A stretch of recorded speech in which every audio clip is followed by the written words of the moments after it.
Tushar on daily পলিটিক্সে সবাইকে স্বাগত। বন্ধুরা, মার্কিন প্রেসিডেন্ট ডোনাল্ড ট্রাম্প তিনি 50 দিনের হুঁশিয়ারি দিয়েছেন যুক্তরাষ্ট্রের প্রেসিডেন্ট পুতিনকে। তিনি বলেছেন যে 50 দিন সময় দিলাম, এর ভেতরে যদি ইউক্রেন যুদ্ধের অবসান না ঘটান পুতিন, তাহলে আরো কঠোর নিষেধাজ্ঞা আরোপ করা হবে। পাশাপাশি তিনি যে হুঁশিয়ারি দিয়েছেন সেটা হলো রাশিয়ার সঙ্গে যারা ব্যবসা করে, বিশেষত তিনি চীন, ভারত এবং ব্রাজিলের প্রেসিডেন্টকে নিশানা করে বলেছেন এই 3 দেশ সহ অন্যান্য যে দেশগুলো রাশিয়ার সঙ্গে বাণিজ্য করবে তাদের উপর 100% ট্যারিফ বসবে। এই শুল্ক আরোপের ঘোষণায় স্বাভাবিকভাবে নড়ে চড়ে বসেছে বিশ্ব, বিশেষ করে চীন, ভারত এবং ব্রাজিল। তারাও নতুন করে দুশ্চিন্তায় পড়েছে, কারণ অলরেডি সারা পৃথিবীর বিভিন্ন দেশের সঙ্গে ট্রাম্প বাণিজ্য চুক্তি করছেন। সেই সব চুক্তিতে থাকছে নানা রকম শর্ত, নানা রকম বিধিনিষেধ। এর মধ্যে ভারতের সঙ্গে একটি বাণিজ্য চুক্তির জন্য আলোচনা গত 1 মাস ধরে চালিয়ে যাচ্ছে দুই দেশের কর্মকর্তারা, কিন্তু এখনো পর্যন্ত তারা একটা সমাধানে আসতে পারেনি। কিন্তু তারা বারবার বলেছেন ট্রাম্প যে চুক্তির আমরা খুব কাছাকাছি আছি।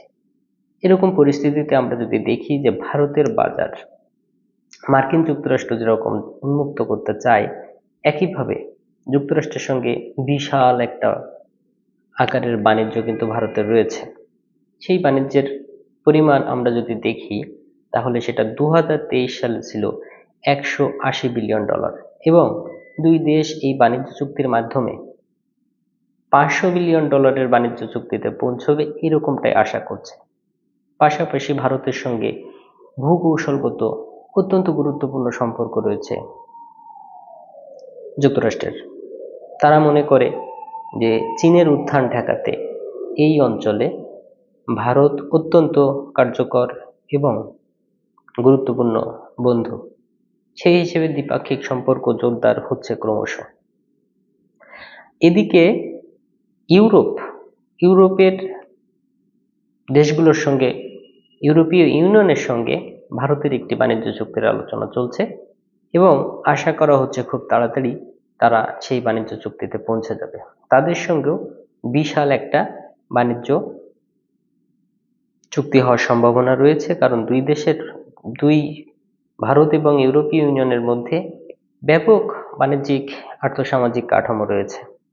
ভারতের বিপুল সংখ্যক প্রযুক্তিবিদ, দক্ষ কর্মী, ব্যবসায়ী তারা কিন্তু ইউরোপের বিভিন্ন দেশগুলোতে ব্যবসা করে থাকে, কাজ করে থাকে, এবং সেখান থেকে বিপুল রেভিনিউ তারা ভারতে পাঠায়। ফলে ইউরোপীয় ইউনিয়ন এবং আমেরিকার বাজার ভারতের জন্য অত্যাবশ্যকীয়। এই পরিস্থিতিতে ইউরোপীয় ইউনিয়নের মহাসচিব রুট তিনি বলেছেন যে রাশিয়ার সঙ্গে যে যে দেশ বাণিজ্য করবে তাদের উপরও বড় শুল্ক চাপাবে ইউরোপীয় ইউনিয়ন। এই দুই ঘোষণা যদি আমরা পাশাপাশি দেখি তাহলে একটা বিষয় বোঝা যাবে যে ভারতের অর্থনীতি কিন্তু ব্যাপকভাবে চাপে পড়বে। ফলে ভারতের জন্য একটা অগ্নি পরীক্ষা হয়ে গেছে যে কিভাবে তারা এই পরিস্থিতি সামলাবে। অপরদিকে আমরা যদি রাশিয়ার সঙ্গে ভারতের বাণিজ্যের দিকটা দেখি, আপনারা দেখুন 2022 সালে ইউক্রেন যুদ্ধ শুরুর আগে থেকেই ইরানের উপরে নিষেধাজ্ঞা দিয়েছিল মার্কিন যুক্তরাষ্ট্র। তো সেই সময় ইরান থেকে কিন্তু ব্যাপক সংখ্যক বিপুল পরিমাণ তেল তারা কম দামে আমদানি করত, কিন্তু সেই নিষেধাজ্ঞা চাপানোর পর ভারত আস্তে আস্তে সরে আসে রাশিয়ার দিকে।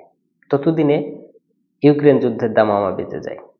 তখন নিষেধাজ্ঞার চাপে পড়ে অত্যন্ত কম মূল্যে ভারতকে তেল সরবরাহ করে রাশিয়া।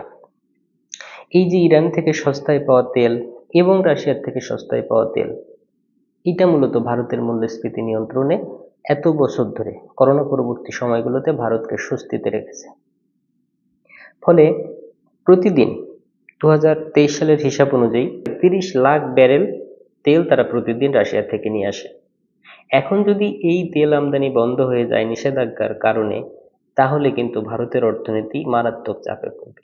আবার যদি তারা ইউরোপীয় ইউনিয়ন এবং আমেরিকার সঙ্গে বাণিজ্য করতে গিয়ে সেই নিষেধাজ্ঞার মুখে পড়ে, তাহলেও ভারতের অর্থনীতি ব্যাপকভাবে ক্ষতিগ্রস্ত হবে। এরকম একটা পরিস্থিতিতে ভারত অত্যন্ত বিপদের মধ্যে রয়েছে, কারণ ভারতের তিন পাশে রয়েছে শক্তিশালী প্রতিপক্ষ। যেমন একদিকে আছে চীন, একদিকে আছে পাকিস্তান, আবার মিয়ানমার সীমান্তে কিন্তু নানা রকমের উত্তেজনা গত কয়েক বছর ধরে চলছে। ফলে এই তিন সীমান্তে তাদেরকে নজরদারি রাখতে হচ্ছে। সেখানের জন্য তাদের সামরিক অবকাঠামো উন্নয়ন সহ পাকিস্তানের সঙ্গে তাদের একটা চিরবৈরিতা রয়েছে। সম্প্রতি তাদের সঙ্গে একটা যুদ্ধের আবহ ঘটে গেল। চীনের সঙ্গে তাদের একটা বোঝাপড়ার ঘাটতি রয়েছে। এরকম একটা পরিস্থিতিতে ভারতের সামরিক শিল্পের সবচেয়ে বড় অংশ সরবরাহ আসে রাশিয়া থেকে। একদিকে জ্বালানির মতো মহামূল্যবান বস্তু, যা ভারতের না হলে হবে না, কারণ ভারত 80% জ্বালানি আমদানি করে থাকে। আবার রাশিয়ার সামরিক অস্ত্রের উপরই নির্ভরশীল মূলত ভারত। কিন্তু জনশক্তি রপ্তানি সহ গুরুত্বপূর্ণ খাতগুলোতে যুক্তরাষ্ট্র এবং ইউরোপীয় ইউনিয়নের সঙ্গে ভারতের দীর্ঘ সম্পর্ক রয়েছে। এই পরিস্থিতিতে কি ভাবছে ভারত, তারা কিভাবে মোকাবেলা করবে এই বর্তমান পরিস্থিতিকে, সেই বিষয়টা যদি আমরা দেখি, তাহলে গতকাল ভারত সরকারের মুখপাত্র জয়সওয়াল তিনি এক ব্রিফিংয়ে বলেছেন যে ভারত তার নিজস্ব জনগণের চাহিদার প্রেক্ষিতে সিদ্ধান্ত নিয়ে থাকে। ভারত বাজার থেকে সেরা অফারটি গ্রহণ করে। ফলে কোনো দেশের চাপে, কোনো সংগঠনের চাপে বা কোনো গোষ্ঠীর চাপে ভারত কখনো মাথা নত করবে না। ভারত সেই বিষয়টাই বেছে নেবে যেটা তার জন্য, তার দেশের জন্য লাভজনক। এরকম একটা পরিস্থিতিতে জয়সওয়াল একটি গুরুত্বপূর্ণ কথা বলেছেন শেষে।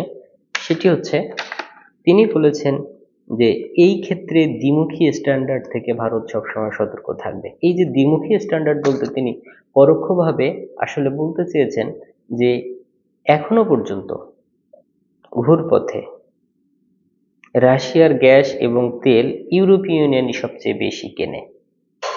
যারা রাশিয়ার পণ্য কেনার জন্য নিষেধাজ্ঞা দিচ্ছে, তারাই কিন্তু ঘুরপথে রাশিয়ার পণ্যই কিনছে। যেমন সবচেয়ে বেশি 22 সালে সবচেয়ে বেশি গ্যাস নিয়েছে রাশিয়ান গ্যাস ইউরোপীয় ইউনিয়ন। আবার 23 সালে সবচেয়ে বেশি তেল কিনেছে তুরস্ক। এই তুরস্ক কিন্তু ন্যাটোর অন্যতম সদস্য। ফলে একটা বিষয় দেখা যায় যে পশ্চিমাদের এই যে ডাবল স্ট্যান্ডার্ড নীতি, সেই নীতিকেই তিনি মূলত নিশানা করেছেন। এই পরিস্থিতিতে এখন দেখার বিষয় 50 দিন পর কি হচ্ছে। কারণ মার্কিন প্রেসিডেন্ট ট্রাম্প তিনি কিন্তু একটা এলোমেলো খেলা শুরু করে দিয়েছেন সারা পৃথিবীতে। শুল্ক যুদ্ধের মাধ্যমে প্রত্যেক দেশকে নিজের বশংগত রাখা, নিজের নিয়ন্ত্রণে রাখা, পাশাপাশি কিন্তু তার এই হুমকি ধামকিতে কতটা কাজ হবে সেটা সময়ই বলে দেবে। ভারত কিভাবে এই দুই শক্তির সঙ্গে ভারসাম্য রক্ষা করবে, সেটাই এখন চ্যালেঞ্জ। আজকের মতো এই পর্যন্ত থাকছে। পরবর্তীতে আবার কোনো বিষয় নিয়ে আপনাদের সঙ্গে দেখা হবে। ততক্ষণ ভালো থাকুন।